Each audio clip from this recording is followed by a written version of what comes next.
e logo em seguida você começou a fazer o Globo Esporte. Eu sei essa parte porque eu morava em São Paulo, E estava tava jogando junto. no Corinthians, eu estava junto e te via todo santo dia para ver se você ia me cornetar ou se ia me elogiar. Mas nessa época já você já demonstrava uma coisa diferente, né? Uma linguagem diferente de falar com o telespectador, né? Uma coisa muito mais informal, uma linguagem de rua, né? Do fã de futebol, né? Ali, para mim, você já deu uma revolucionada no jornalismo, né? Que era sempre muito quadradão, né? Muito sério, né? Uma formalidade muito grande. Cara, ali foi, sem dúvida, o momento mais importante da minha vida. Acho que mais até do que Big Brother, mais do que qualquer coisa que eu tenha feito. Foi Sério? aquele Globo Esporte de São Paulo. Caramba. Foi sim. Foi a coisa mais. Foi o que realmente abriu porta para mim. Cara, eu vou te falar que eu adorava, eu adorava. Era uma dupla, Que você e o bom. Caio Ribeiro, muito, muito Era. boa. Inclusive quando criticava, porque era leve, não era aquela crítica. Pô, eu vejo algumas coisas hoje em dia no futebol que eu Ih, fico podemos apavorado, falar né? sobre. Mas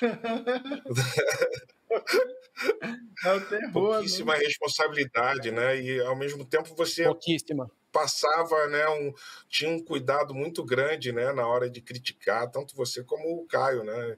Isso daí a classe toda adora, né, ama, né, na verdade, e admira muito. Tá, ali foi o mais importante da minha vida mesmo, porque eu estava no Sport TV, depois que eu saí da Vanguarda, eu fui pro Sport TV em 2006.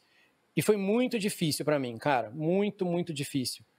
Porque eu nasci em 1980, então eu sou meio que intergeracional. Eu não sou nem a Y que eles chamavam e nem Baby Boomer, nem nada que vem antes, nem geração X, nem nada. Então eu olhava aquilo e eu nunca assisti, por exemplo, eu não tinha o hábito de ver Chaves, eu tinha o hábito de ver o Globo Esporte, eu gostava do esporte. Mas eu assistia e conforme os anos foram passando, eu não me identificava mais com aquele conteúdo, sabe? Eu olhava aquilo lá e falava, pô, cara, mas não tá falando comigo, assim. Eu achava esquisito, porque é um exemplo que eu sempre dou quando eu vou dar palestra para aluno de jornalismo, que é assim, quando o meu pai começou a trabalhar, ele tinha 16 anos, ele trabalhou no Estadão, meu pai foi jornalista antes de ir para Globo também no comercial. Ele não era muito diferente do chefe dele, porque eles tinham alguns canais de televisão, alguns jornais e algumas rádios só. Mas quando eu fui trabalhar, e eu já era de uma geração que cresceu com, já tinha internet, não sei o quê, eu era muito diferente dos meus chefes e das pessoas mais velhas que trabalhavam lá. Não estou falando se está certo ou errado, estou falando que eu era muito diferente deles. Minhas referências eram diferentes, meu jeito de consumir informação era diferente. Então, assim, se antes você era obrigado a assistir ao Globo Esporte para ver os gols da Ponte Preta, eu vi o gol da Ponte Preta no YouTube, eu vi o gol da Ponte Preta no Globoesporte.com. Eu já não tinha mais o hábito de esperar até 12h30 para ver o que aconteceu. Eu ia antes. Então eu achava que a 12h30, depois de quase 24 horas do jogo das 4 da tarde de domingo, ou então de 12 horas do jogo da noite, você tinha que vir com uma coisa diferente, você tinha que vir com uma coisa melhor. Fora isso, a linguagem. Eu achava que a gente estava cada vez mais engessado, cada vez mais duro, e a molecada cada vez mais solta, cada vez mais resenha, cada vez mais querendo dar risada e tal. E aí eu sempre tive essa ideia, mas eu apanhei muito, foi muito difícil implantar, porque no Sport TV ninguém queria fazer, todo mundo me achava errado. Eu quase pedi demissão em 2007, assim, por muito pouco eu não voltei para os Estados Unidos, meu chefe queria que eu voltasse. Só que era, cara, um ano antes da Olimpíada da China, o que eu queria fazer nos Estados Unidos era só em dezembro de 2008, eu estava em 2007, falei, quer saber, eu vou apertar o F e vou fazer da minha cabeça o que eu quiser, as matérias que eu quiser, eu era repórter, falei, eu vou fazer o que eu quiser. E a hora que eu me libertei, assim, da pressão de querer agradar e da pressão de querer convencer os outros, aí minha carreira deslanchou como repórter e eu fui parar no Globo Esporte, que o Ronaldo está falando. E lá eu já implantei direto essa ideia. Quando eu entrei no Sport TV em janeiro, eu mandei um e-mail para os caras, na cara de pau também. Falei, Globo Esporte, era do Sport TV, falei, o Globo Esporte tá com problema, precisa falar mais de videogame, tem esporte, 2006, tá? Tem que falar de esporte, tem que falar de videogame, tem que falar a linguagem do torcedor, tem que desligar o teleprompter, tem que ter mais coisas, tem que usar elementos do entretenimento para contar as histórias, com drama, com humor, com ação, tem que botar uma música melhor. Eu falei tudo, os caras não me ouviram. 3 anos depois, eu consegui assumir o Globo Esporte e implantei na mesma hora. E dei muita sorte, Gal, porque eu tinha não só o Ronaldo no Corinthians, que me abençoou com cada puta golaço e histórias maravilhosas, e eu tinha o Neymar nascendo no Santos ao mesmo tempo. Foi incrível essa época. Eu estava no Campeonato Paulista, que tinha Ronaldo e Neymar e Ganso, e o Santos jogando bem, e depois virou o Santos da dancinha, que enfrentava o Ronaldo. Então, assim, eu tinha muita história para contar e eu pude aproveitar bem, sabe? Mas foi isso que mudou minha vida, foi o Globo Esporte. Teve uma coisa, assim, a curiosidade dessa época, que eu acho que foi a única época, com certeza, a única época que amigos meus, eles falavam assim, Gal, você tem que assistir o Globo Esporte. Tipo assim, porque senão é um negócio comum as pessoas falarem, você tem que assistir algum programa, sabe? E as pessoas, porque essa época eu também tava no trabalho, tudo, e parava, todo mundo parava a hora do almoço para ver o Globo Esporte, e chegava em restaurante, o pessoal falava assim, aumenta... cara, eu acho que foi a única época que eu me lembro de pessoal pedir para aumentar televisão. A gente ia almoçar e aí chamava a atendente, o atendente falava assim, você pode aumentar a TV? Que a gente quer escutar o Globo Esporte. E isso num ambiente que, cara, ali era incrível, cara. Era incrível. É um feedback assim que eu tenho que passar. Que bom, porque quando eu assumi no começo, também apanhei muito, todo mundo falava que ia dar errado, eu tinha pouquíssima gente torcendo a favor dentro da própria Globo e pouquíssima gente dentro com a gente no barco, né? Mas eu entrei numa reunião de pauta, numa das primeiras, e os caras estavam tudo com o lance, com o jornal na mão, lendo o lance. E eu descobri que a reunião de pauta do Globo Esporte era assim, os editores se reuniam com o lance e com os jornais de esporte de papel e ficavam... E eu falei... Que derrota, né? Que derrota. Eu falei, o que vocês estão fazendo? Aí os caras, não, agora eu falei, não, agora a partir de hoje... Só um parênteses, o lance era muito odiado por todos os jogadores, cara. Era tipo... Era horrível com a gente, não tinha o menor cuidado, o lance nunca teve o menor cuidado com a gente. Então eu olhava e falei, cara, o que vocês estão fazendo? Não, a reunião de pauta é assim, essa foi agora, a partir de hoje não é mais. Eu falei, desculpa, esse jornal é de ontem. Não, esse jornal é de hoje. Eu falei, não é de hoje, ele chegou hoje de manhã, mas ele foi fechado ontem à noite. Eu falei, vocês estão fazendo o jornal de amanhã com um jornal impresso de ontem?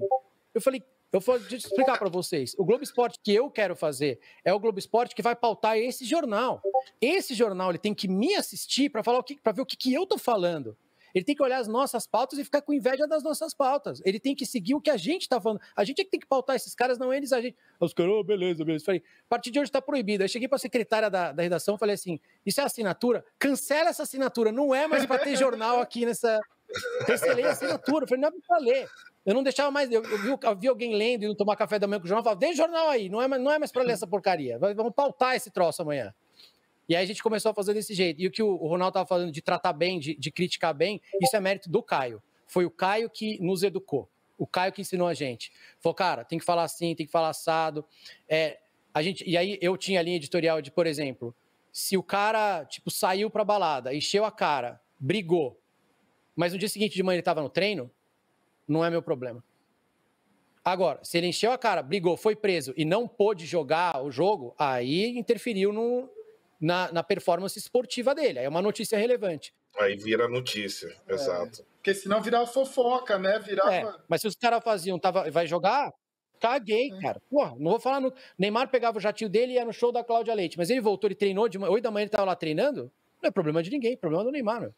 Para nós não é assunto isso aí.